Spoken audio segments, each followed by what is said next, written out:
Okay, how can you convert from one metric unit to another? So we're going to look at the meter, which is the basic unit of length in the metric system. Okay, a meter is about the same as a yard. Okay, there's 10 meters in a decameter, 100 meters in a hectometer, and 1,000 meters in a kilometer.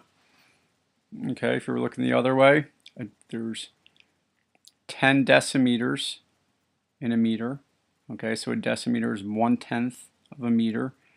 There's 100 centimeters or 1,000 millimeters.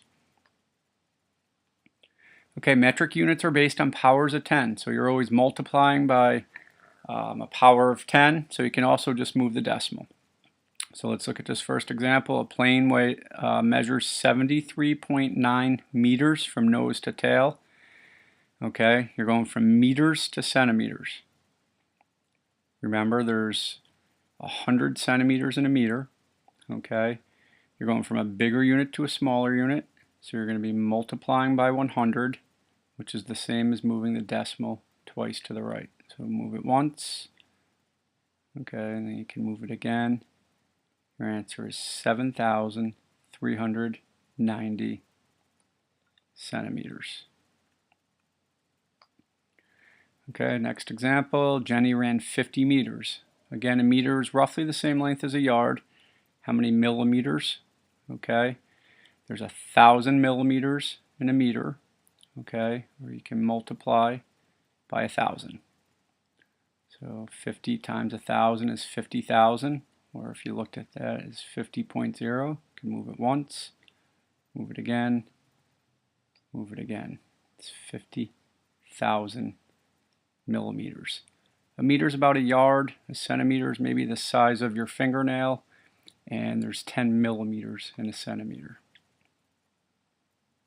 Okay, Ryan ran a 250 meter race. How many kilometers is this? So we're looking at meters, and now we're going from a smaller unit to a larger one. So there's going to be less of them. Okay, 250 meters is part of a kilometer. Okay, so you're moving 1, 2, 3 times to the left. You're dividing by 1,000, which is the same as moving the decimal 3 times to the left. Okay.